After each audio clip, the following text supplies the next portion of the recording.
చూస్తున్నారు S8 news. నమస్తే, welcome to S8 news. ముందుగా హెడ్లైన్స్.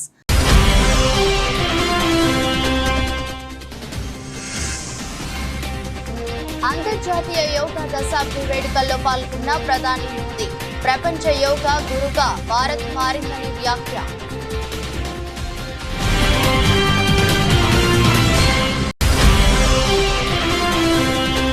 ప్రొఫెసర్ జయశంకర్ వర్ధంతి సందర్భంగా నివాళులర్పించిన తెలంగాణ సీఎం. ప్రత్యేక రాష్ట్ర సాధనే లక్ష్యంగా తన జీవితాన్ని అంకితం చేసిన మహానుభావుడు అని కొనియాడిన రేవంత్ రెడ్డి.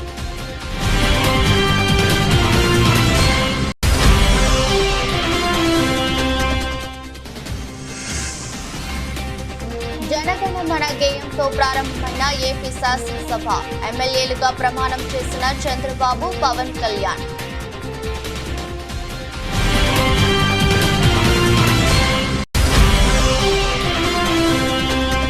TUWJ రాష్ట్ర మహాసభల ముగింపు సభలో పాల్గొన్న ఉప ముఖ్యమంత్రి బట్టి విక్రమార్క. మీడియా భద్రత కోసం ఒక చట్టాన్ని తెచ్చేందుకు కృషి చేస్తామని వెల్లడి.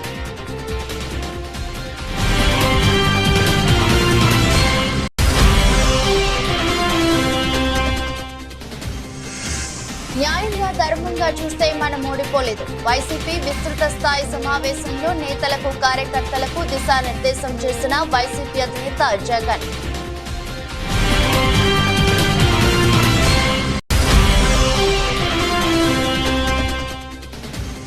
సూర్యకుమార్ యాదవ్ ప్రతాపం. ఆఫ్ఘనిస్తాన్ పై ఘన విజయం సాధించిన భారత్. 47 పరుగుల తేడాతో టీమిండియా బంపర్ విక్టరీ.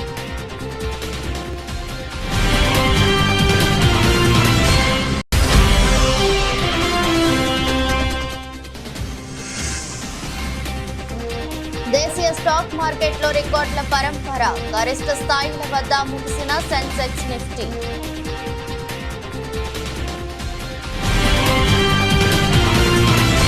ప్రపంచ యోగా గురుగా భారత్ మారిందని ప్రధాని మోదీ అన్నారు. యోగా ప్రాముఖ్యత రోజు రోజుకు పెరుగుతుందని చెప్పారు. యోగా సాధన వల్ల సకారాత్మక ఆలోచనలు వస్తాయని తెలిపారు. యోగా ధ్యానంతో మన ఏకాగ్రత పెరుగుతుందని శ్రీనగర్లోని దాల్ సరస్సు ఒడ్డున ఉన్న షేర్ ఏ కాశ్మీర్ కాన్ఫరెన్స్ హాల్ వద్ద జరిగిన అంతర్జాతీయ యోగా దశాబ్ది వేడుకల్లో ప్రధాని మోదీ పాల్గొన్నారు. ప్రజలతో కలిసి యోగాసనాలు వేశారు. ఈ సందర్భంగా మాట్లాడుతూ జమ్మూ కాశ్మీర్లో నిర్వహించిన యోగా కార్యక్రమంలో 50,000 మంది పాల్గొన్నారని, శ్రీనగర్లో ఒక శక్తి ఉందని, యోగా ద్వారా దానిని మరింత పెంచుకోవచ్చని తెలిపారు. గత 10 ఏళ్లుగా ప్రపంచ వ్యాప్తంగా యోగా దినోత్సవం జరుపుకుంటున్నామని చెప్పారు. सेल्फ के लिए और सोसाइटी के लिए योगा का क्या महात्म्य है।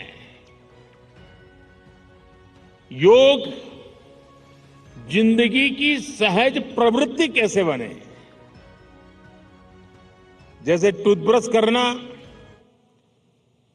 हमेशा का क्रम बन जाता है, बाल संवारना हमेशा का क्रम बन जाता है, उतनी ही सहजता से योग जीवन से जब जुड़ता है एक सहज क्रिया बन जाता है तो वो प्रतिपल उसका बेनिफिट देता रहता है। कभी कभी जब ध्यान की बात आती है, वो योग का हिस्सा है, तो ज्यादातर लोगों के मन में ऐसा रहता है कि कोई बड़ी स्पिरिचुअल जर्नी है, कोई अल्लाह को प्राप्त करने का या ईश्वर को प्राप्त करने का या गॉड को प्राप्त करने का साक्षात्कार करने का एक कार्यक्रम है। और तब जाकर के लोग, अरे भाई ये तो मेरे से नहीं हो सकता, मैं तो सामान्य मानवी हूं, वो रुक जाता है। लेकिन अगर इसको सरलता से समझना है, ध्यान को, जो बच्चे स्कूल में पढ़ते होंगे, हम भी जब स्कूल में पढ़ते थे, दिन में 10 बार हमारे टीचर कहते थे, भाई ध्यान रखो, जरा ध्यान से देखो, ध्यान से सुनो, अरे तुम्हारा ध्यान कहाँ है। ये ध्यान जो है ना, वो हमारे कंसंट्रेशन, हमारा कितना फोकस है चीजों पर, हमारा मन कितना केंद्रित है, उससे जुड़ा विषय है। ప్రత్యేక రాష్ట్ర సాధనే లక్ష్యంగా తన జీవితాన్ని తెలంగాణ కోసం అంకితం చేసిన మహానుభావుడు ప్రొఫెసర్ జయశంకర్ అని ముఖ్యమంత్రి రేవంత్ రెడ్డి కొనియాడారు.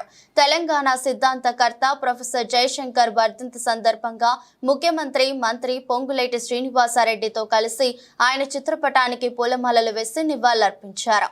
తెలంగాణ ప్రజలను జాగృతం చేయటంలో ఆయన పోషించిన పాత్ర ఎంతో సమున్నతమైనదని శ్లాఘించారు.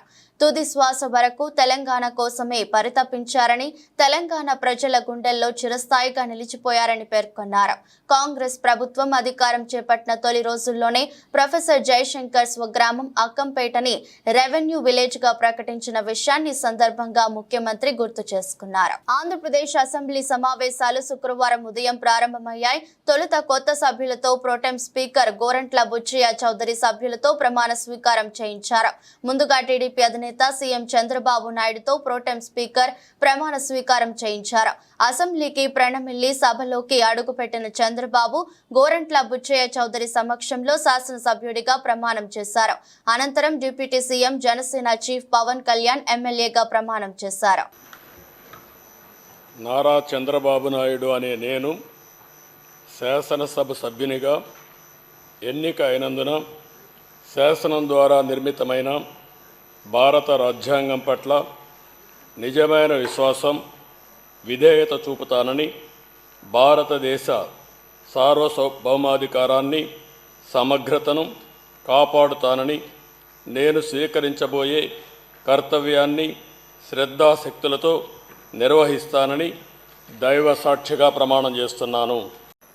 కొణిదెల పవన్ కళ్యాణ్ అనే నేను శాసనసభ సభ్యుడిగా ఎన్నికైనందున శాసనం ద్వారా నిర్మితమైన భారత రాజ్యాంగం పట్ల నిజమైన విశ్వాసం, విధేయత చూపుతానని, భారతదేశ సార్వభౌమాధికారాన్ని, సమగ్రతను కాపాడుతానని, నేను స్వీకరించబోయే కర్తవ్యాన్ని శ్రద్ధాశక్తులతో నిర్వహిస్తానని దైవ సాక్షిగా ప్రమాణం చేస్తున్నాను. భావ స్వేచ్ఛకు తమ ప్రభుత్వంలో భంగం కలగదని, నిర్మాణాత్మకమైన విమర్శ అవసరమని డిప్యూటీ సీఎం మల్లు బట్టి విక్రమార్క అన్నారు. టీయూడబ్ల్యూజీ రాష్ట్ర మహాసభల ముగింపు కార్యక్రమంలో ఆయన ముఖ్య అతిథిగా పాల్గొని ప్రసంగించారు.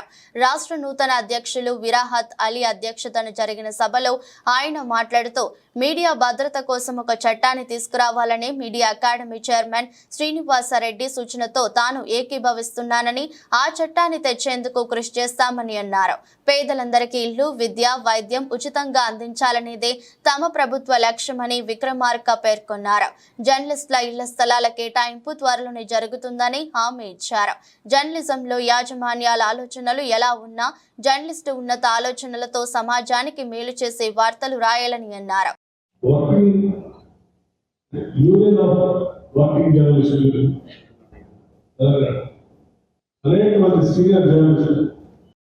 రకరకాల పత్రికల్లో ప్రవేశించేటువంటి వీరుగా జర్నలిస్ట్ అనుభవాలు కలిగినటువంటి వాడు, రకరకాల భావజాలతో నీకున్నటువంటి మేధోసంపత్తితో పత్రికలకి వార్తలు రాయడం కాకుండా సమాజానికి పంపించేటువంటి సందేశాలు కూడా ఇచ్చేటువంటి మేధోసం పెద్దల్ని గౌరవించుకోవడం కోసమే ప్రెస్ అకాడమీ చైర్మన్గా శ్రీనివాసరెడ్డి గారు నియమించుకుంటారు.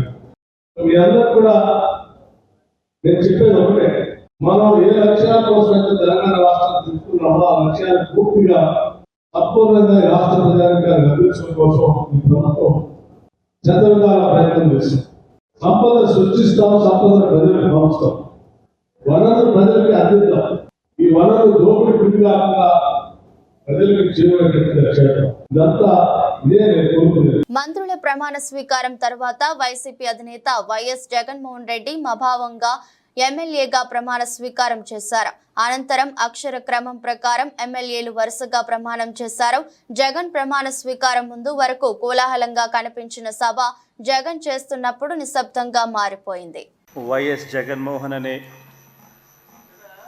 నేను, జగన్మోహన్ రెడ్డి అనే నేను శాసనసభ సభ్యునిగా ఎన్నికైనందున శాసనం ద్వారా నిర్మితమైన భారత రాజ్యాంగం పట్ల నిజమైన విశ్వాసం, విధేయత చూపుతానని, భారతదేశ సార్వభౌమాధికారాన్ని, సమగ్రతను కాపాడుతానని, నేను స్వీకరించబోయే కర్తవ్యాన్ని శ్రద్ధాసక్తులతో నిర్వహిస్తానని దైవసాక్షిగా ప్రమాణం చేస్తున్నాను.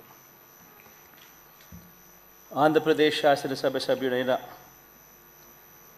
వైఎస్ జగన్మోహన్ రెడ్డి అనే నేను సభా నియమాలకు కట్టుబడి ఉంటానని, వాటిని అనుసరిస్తానని, సభా మర్యాదలను పాటిస్తానని, సాంప్రదాయాలను గౌరవిస్తానని దైవసాక్షిగా ప్రమాణం చేస్తున్నాను. తెలంగాణలో భారతీయ జనతా పార్టీ రాజ్యం వచ్చిన తర్వాత ఎట్టి పరిస్థితుల్లో భాగ్యలక్ష్మి అమ్మవారి ఆలయాన్ని గోల్డెన్ టెంపుల్ గా మారుస్తామని కేంద్ర హోంశాఖ సహాయ మంత్రి బండి సంజయ్ తెలిపారు. ఇంత కష్టపడి గెలిపించినటువంటి నా కార్యకర్తలకు సెల్యూట్ చేస్తున్నా.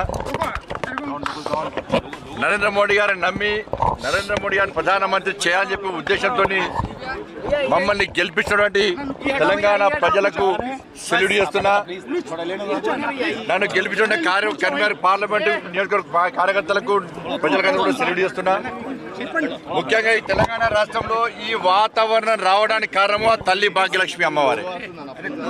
ఆ తల్లి దయతోనే ఈ తెలంగాణ రాష్ట్రంలో ప్రతి భారతీయ జనతా పార్టీ కార్యకర్త, ప్రతి ధర్మ రక్షకుడు ఈ తెలంగాణ రాష్ట్రంలో రామరాజ్యాన్ని రావాలని చెప్పి, గొల్లకొండ కిల్ల మీద కాశాబ్జండను రెపరెపలు ఆడించాలని చెప్పి ఒక విశాల దృక్పథంతో ఓ లక్ష్యాన్ని ఎంచుకొని ఈ తెలంగాణ రాష్ట్రంలో భారతీయ జనతా పార్టీ కార్యకర్తలు పనిచేస్తున్నారు. నేను ఇవాళ తెలంగాణ రాష్ట్ర ప్రజలకు నేను హామీ ఇస్తున్నా. తెలంగాణ రాష్ట్రంలో భారతీయ జనతా పార్టీ రాజ్యం వచ్చిన తర్వాత, నరేంద్ర మోడీ గారి రాజ్యం వచ్చిన తర్వాత, పేదల రాజ్యం వచ్చిన తర్వాత ఎట్టి పరిస్థితుల్లో ఈ భాగ్యలక్ష్మి అమ్మవారిని గోల్డెన్ టెంపుల్గా పక్కా మార్చి తీర్థం. ఈ తెలంగాణ రాష్ట్ర ప్రజలకు కానుకగా ఇవాళ భారతీయ జనతా పార్టీ ఇవ్వబోతున్నది. అందుకే ఈ తల్లి భాగ్యలక్ష్మి దేవాలయాన్ని బంగారు టెంపుల్గా, గోల్డెన్ టెంపుల్గా మార్చే అదృష్ట అవకాశం మాకు ఇవ్వండి. పవర్ఫుల్ టెంపుల్, ఇది చాలా పవర్ఫుల్ టెంపుల్, శక్తివంతమైన టెంపుల్.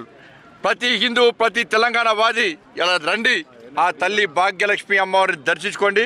ఆ అమ్మవారి కరుణ కటాక్షలతోనే ఈ రోజు మేము ఈ స్థాయికి వచ్చినాం. వైసీపీ అధినేత జగన్ పార్టీ విస్తృత స్థాయి సమావేశం నిర్వహించారు. నేతలకు, కార్యకర్తలకు దిశానిర్దేశం చేశారు. అనేక పథకాలు ఇచ్చాం, ఇంటింటికి సంక్షేమాన్ని అందించాం, అయినా ఓడిపోయాం. ప్రజలకు వివిధ రకాల లబ్ధి చేకూర్చిన తర్వాత వచ్చిన ఫలితాలు ఆశ్చర్యానికి గురి చేశాయి. ఈ ఫలితాలు శకుని మాయ పాచికలను గుర్తుకు తెచ్చాయి. ఈ ఎన్నికల ఫలితాలు శకుని మాయ పాచికలు మాదిరిగా ఉన్నాయి, కానీ ఆధారాలు లేకుండా ఏం మాట్లాడగలమని జగన్ విచారం వ్యక్తం చేశారు. ఎన్నికల్లో ఓడిపోయామన్న భావనను మనలోంచి తొలగించండి. న్యాయంగా, ధర్మంగా చూస్తే మనం ఓడిపోలేదు. ప్రతి ఇంట్లోనూ మనం చేసిన మంచి ఉంది. ప్రతి ఇంటికి మనం ధైర్యంగా వెళ్ళగలమని జగన్ స్పష్టం చేశారు. వైఎస్ఆర్ కాంగ్రెస్ పార్టీ చేయాల్సిన పనులు చెప్తా ఉన్నా. ఈ ఓడిపోయాము అన్న ఈ భావన మనసులో నుంచి తీసేయండి. మనం చేసిన మంచి ప్రజల్లో ఇంకా ఉంది. ప్రతి ఇంట్లో గుర్తుంది, ప్రతి కుటుంబంలోనూ మనం చేసిన మంచి ఎక్కడికి పోలేదు. ప్రతి ఇంటికి మనం తలెత్తుకొని పోగలుగుతాం, తల దించుకొని కాదు.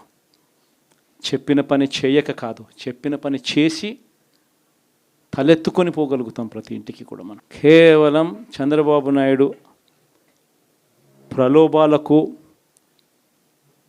మోసపోయిన పరిస్థితుల మధ్య మనకు అంతో ఇంతో అపజయం ఏదైనా జరిగిందేమో. ఆ మోసాలు ఎప్పుడైతే మోసాల కింద తేటతెల్లం అవుతాయో, ప్రజల్లో ఆ సింపతి, మన పట్ల ప్రేమ, ఆయన పట్ల కోపం రెండూ కూడా ఏకమవుతాయి. మనల్ని గొప్ప మెజారిటీలతో మళ్ళీ మనల్ని తీసుకొస్తారు. సో మనం చేయాల్సింది ఏమిటి అని అంటే, ప్రజల మీద మనం కోప్పడాల్సిన అవసరం లేదు, పని లేదు. మోసపోవడం అన్నది ఒక్కొక్కసారి జరుగుతూ ఉంటాయి. మోసపోయిన వాళ్ళకందరికీ కూడా మనం అండగా ఉన్నాము అన్న భరోసా ఇవ్వడం మనం చేయాల్సిన పని. మరీ ముఖ్యంగా మన కార్యకర్తలను మనకు తోడుగా ఉండడం, ఇది మాత్రం ఖచ్చితంగా చెప్తా ఉన్నాం.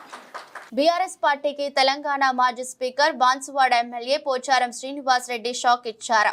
ముఖ్యమంత్రి రేవంత్ రెడ్డి సమక్షంలో ఆయన కాంగ్రెస్ కండువా కప్పుకున్నారు. శుక్రవారం పోచారం శ్రీనివాస్ రెడ్డి నివాసానికి వచ్చిన రేవంత్ రెడ్డి పోచారంను పార్టీలోకి ఆహ్వానించారు. ఈ ఆహ్వానాన్ని మన్నించి కాంగ్రెస్ లో చేరుతున్నట్లు పోచారం ప్రకటించారు. అనంతరం రేవంత్ రెడ్డి ఆయనకు కాంగ్రెస్ కండువా కప్పి పార్టీలోకి ఆహ్వానించారు. పార్టీలో సముచిత స్థానం కల్పిస్తామని సీఎం చెప్పారు. రైతుల సంక్షేమానికి పోచారం ఎంతగానో పాటుపడ్డారని కొనియాడారు. పోచారం శ్రీనివాస్ రెడ్డితో పాటు ఆయన కుమారుడు కూడా పార్టీ మారారు. రైతుల సంక్షేమం కోసమే పార్టీ మారానని, రాజకీయంగా తానేమీ ఆశించట్లేదని పోచారం శ్రీనివాస్ రెడ్డి చెప్పారు. గత 6 నెలలుగా కాంగ్రెస్ ప్రభుత్వం చిత్తశుద్ధితో పనిచేస్తుందని, రైతుల సంక్షేమం కోసం నిజాయితీగా పాటుపడుతుందని తెలిపారు. సింగరేణిని నిర్వీర్యం చేసి బొగ్గు గన్లను కార్పొరేట్ గద్దలకు కట్టబెట్టాలని చూసే ఈ ప్రయత్నాన్ని మేము తీవ్రంగా నిరసిస్తున్నామని బీఆర్ఎస్ వర్కింగ్ ప్రెసిడెంట్ కేటీఆర్ అన్నారు. మళ్లీ 4.5 ఏండ్ల తర్వాత తమ ప్రభుత్వమే అధికారంలోకి వస్తుందని, అప్పుడు ఈ నిర్ణయాన్ని అడ్డుకట్ట వేస్తామని తెలిపారు. సింగరేణిని నిర్వీర్యం చేసి బొగ్గు గనులను కార్పొరేట్ గద్దలకు కట్టబెట్టే ఈ ప్రయత్నాలను మేము తీవ్రంగా నిరసిస్తూ 2 జాతీయ పార్టీల వైఖరిని కూడా తీవ్రంగా తప్పుపడుతూ ఈ నిర్ణయాన్ని ఉపసంహరించుకోవాలని చెప్తా ఉన్నాం. చివరిగా నేను ఒక మాట చెప్తా ఉన్నాను. తప్పకుండా 4.5 ఏళ్ల తర్వాత మళ్ళీ మా గవర్నమెంటే వస్తుంది. మరి ఈరోజు ఎవరైనా తొందరపడి ప్రైవేటు వాళ్ళు వచ్చి ఆ బొగ్గు గనుల వేలాల్లో పాల్గొంటే వాళ్ళకి నేను ఇప్పుడే చెప్తా ఉన్నా, మమ్మల్ని తర్వాత తప్పు పట్టకండి. మళ్ళా మా ప్రభుత్వం 2028లో వస్తుంది. వచ్చిన తర్వాత తప్పకుండా ఈ నిర్ణయాన్ని 100% అడ్డుకట్ట వేస్తాము. ఇప్పుడు ఎవరైతే రేపటి రోజున వేలం పాటలో పాల్గొనబోతా ఉన్నారో వాళ్ళు ఇది గమనించుకోవాలని చెప్పి కూడా నేను విజ్ఞప్తి చేస్తా ఉన్నాను. ఎందుకంటే మమ్మల్ని తర్వాత నిందించకండి. అయ్యో మాకు తెలియదు, అది 30 ఏళ్ళు మేము తవ్వుకునే గని, మీరు వచ్చి ఇట్లా చేస్తే ఎట్లా, అట్లా చేస్తే ఎట్లా అని ఎవరన్నా అంటే తప్పు మాది కాదు. మేము ప్రధాన ప్రతిపక్షంగా తెలంగాణ ప్రజల పక్షాన, సింగరేణి కార్మికుల పక్షాన, సింగరేణి ప్రయోజనాల దృష్ట్యా మేము ఈ నిర్ణయాన్ని వ్యతిరేకిస్తున్నాం.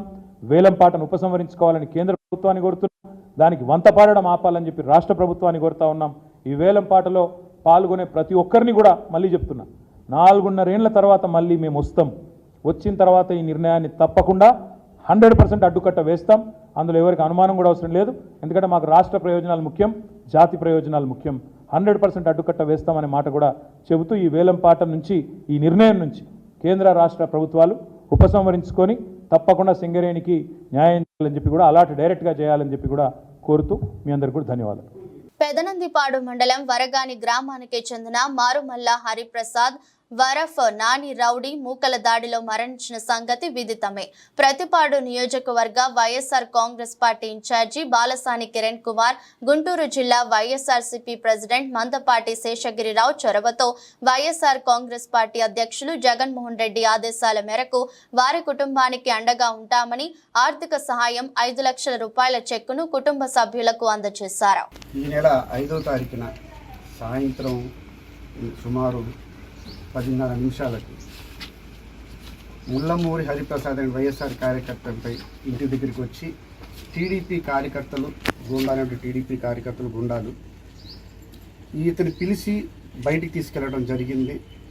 చాలా కక్షపూరితంగా మేము గెలిచేసాము, టీడీపీ వాళ్ళు గెలిచేసాము, ఇక మమ్మల్ని ఎవరు ఆపేది లేదు అన్నటువంటి యొక్క ధోరణితో ఇతను తీసుకెళ్ళి దారుణంగా అతన్ని హతమార్చడం జరిగింది. అతని మీద చాలా దారుణంగా దాడి చేశారు. ఒక నాయి బ్రాహ్మణ కులానికి చెందినటువంటి వ్యక్తి అంటే ఇది మీరు అర్థం చేసుకోవాలా, ఇది ఏ విధంగా జరుగుతుంది.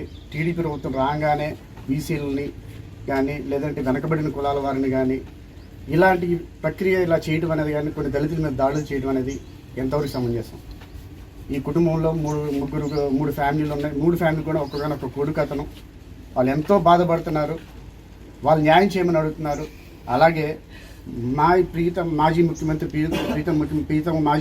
గారు ఏదైతే ఆదేశాలు ఇచ్చారో ఆ ఆదేశాలు వరకు మేము రావడం జరిగింది. ఆయన కొంత ఆర్థిక సాయం చేయమని చెప్పి మాకు ఆదేశం ఇవ్వడం ద్వారా ఇక్కడికి వచ్చి ఆర్థిక సాయం చేయడం జరిగింది. అదొక్కటే కాదు, పార్టీ తరఫున మేము వారికి వెన్నుదండుగా ఉండి ఆ పిల్లోడికి ఏదైతే అన్యాయం జరిగిందో అతనికి పూర్తిగా న్యాయం చేస్తామని పార్టీ తరఫున ఎప్పటికీ వారికి అండదండగా ఉంటామని చెప్పి తెలియజేస్తూ సెలవు తీసుకుంటాం. యాదాద్రి భువనగిరి జిల్లా వలిగొండ మండల పరిధిలోని ఈరోజు గౌరవ ఎమ్మెల్యే కుంభం అనిల్ కుమార్ రెడ్డి మండలానికి కావాల్సిన నిధులను పరిశీలనలో భాగంగా గొల్లపల్లి గ్రామానికి వెళ్లి దైవదినం మరియు గంగాపురం సతీష్ ఆధ్వర్యంలో అక్కడి చెరువును పరిశీలించి గ్రామానికి కావాల్సిన నిధులను ఏర్పాటు చేసి అభివృద్ధి చేస్తానని హామీ ఇచ్చారు. మల్లేపల్లి గ్రామాన్ని పరిశీలించి గ్రామానికి కావాల్సిన నిధులు తక్షణమే ఏర్పాటు చేస్తానని ఎంపీటీసీ భాగ్యమ్మ రాజు ఆధ్వర్యంలో గ్రామీణ అభివృద్ధి చేస్తానని మాట ఇచ్చారు. ఎదులగూడెం గ్రామంలో నూతనంగా దివిస్ కంపెనీ సౌజన్యంతో వాటర్ ఫిల్టర్ ను ప్రారంభించి మీడియాతో మాట్లాడుతూ వలిగొండ మండలంలో దాదాపు 13 వాటర్ ఫిల్టర్లు ఇచ్చినందుకు దివిస్ కంపెనీ యాజమాన్యాన్ని సిబ్బంది సాయి కృష్ణను అభినందించారు. పెద్దలందరికీ నమస్కారం. చాలా సంతోషం. ఈరోజు ఈ వాటర్ ప్లాంట్ల సమస్య పెద్దగా ఉంది.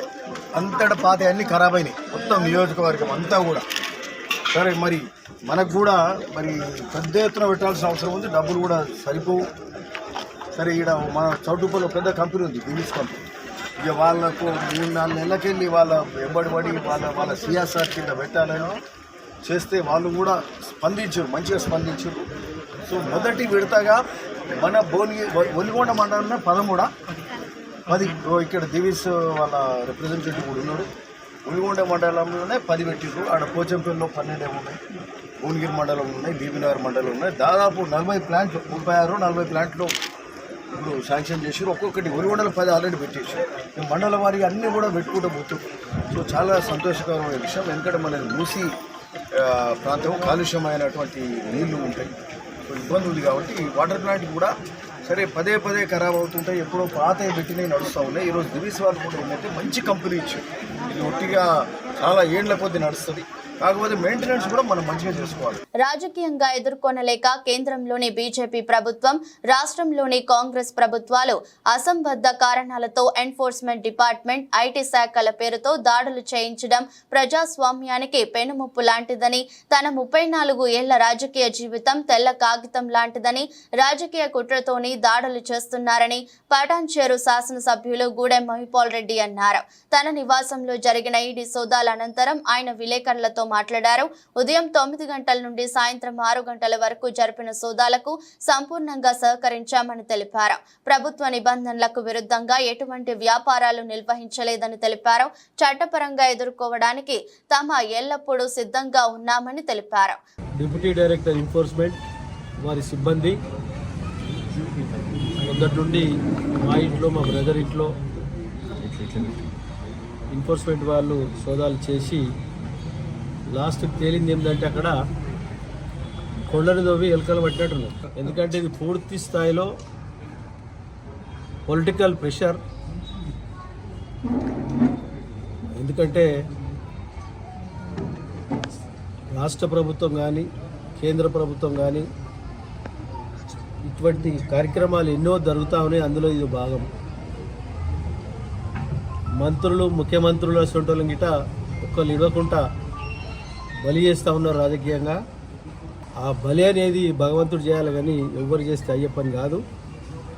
కాబట్టి పూర్తి స్థాయిలో వాళ్ళకు ఆ డిపార్ట్మెంట్ వారికి అన్ని రకాల కుటుంబ సభ్యులందరం సహకరించి ఏమేం కావాలన్నీ వారికి అప్పచెప్పడం జరిగింది.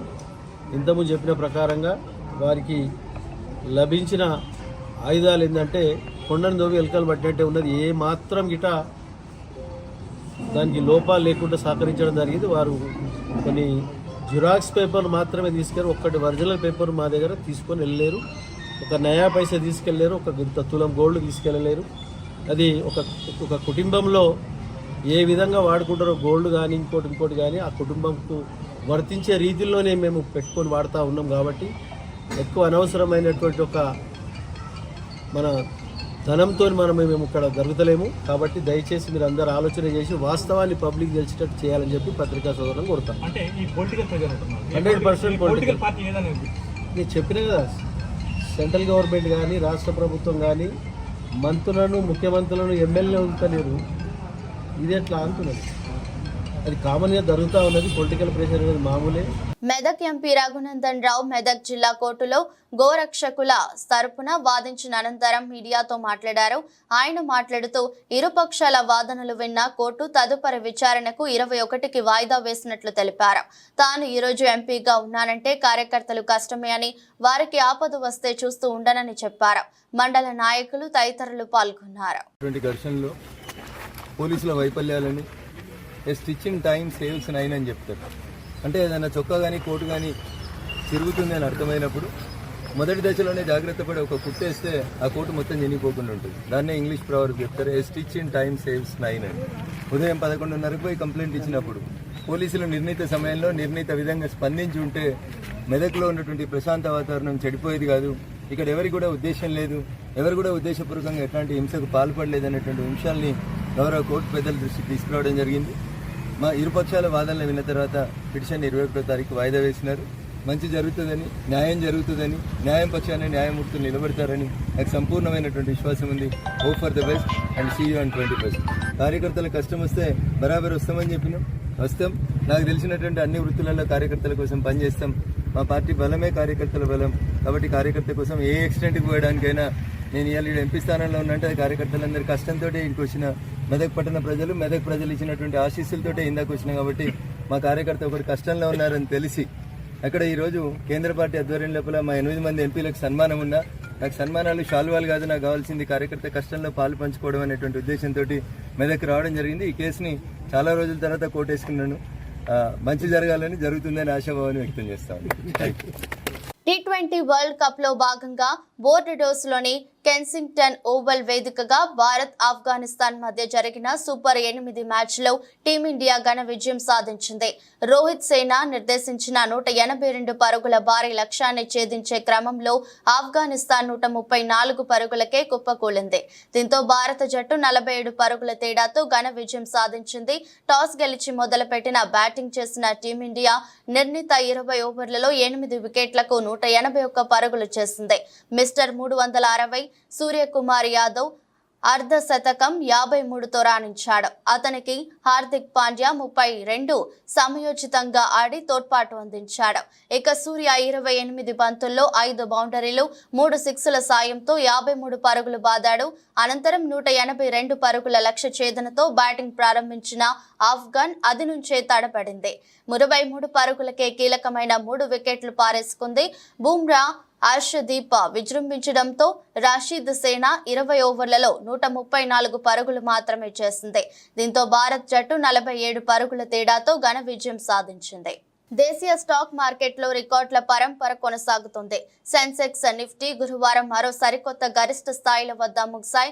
సెన్సెక్స్ 140.34 పాయింట్ల లాభంతో 77,478.03 వద్ద ముగియగా నిఫ్టీ 51 పాయింట్ల లాభంతో 23,567 వద్ద ముగిసింది.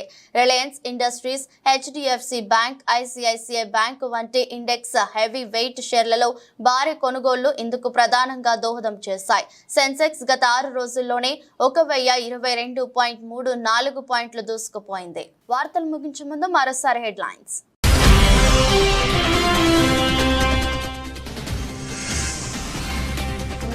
అంతర్జాతీయ యోగా దశాబ్ది వేడుకల్లో పాల్గొన్న ప్రధాని మోదీ.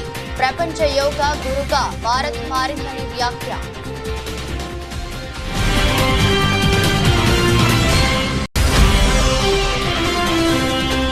ప్రొఫెసర్ జయశంకర్ వర్ధంతి సందర్భంగా నివాళులర్పించిన తెలంగాణ సీఎం.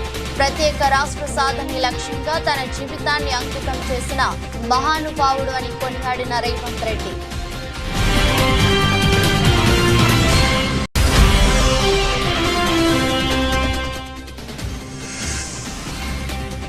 జనగణమన గేయంతో ప్రారంభమైన ఏపీ శాసనసభ. ఎమ్మెల్యేలుగా ప్రమాణం చేసిన చంద్రబాబు, పవన్ కళ్యాణ్.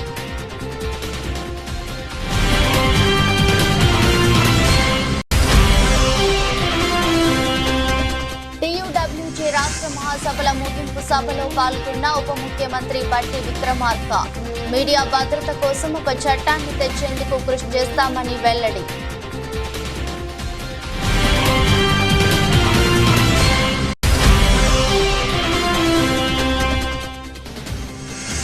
న్యాయంగా ధర్మంగా చూస్తే మనం ఓడిపోలేదు. వైసీపీ విస్తృత స్థాయి సమావేశంలో నేతలకు కార్యకర్తలకు దిశానిర్దేశం చేసిన వైసీపీ అధినేత జగన్.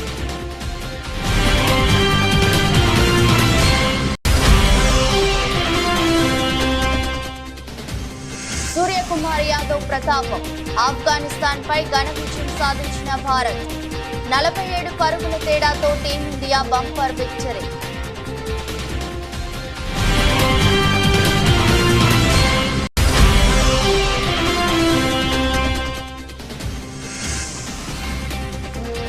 దేశీయ స్టాక్ మార్కెట్లో రికార్డుల పరంపర.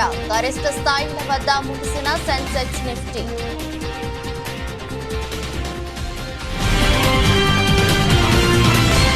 దృష్టి బులెటిన్ మరో బులెటిన్లో మళ్ళీ కలుద్దాం.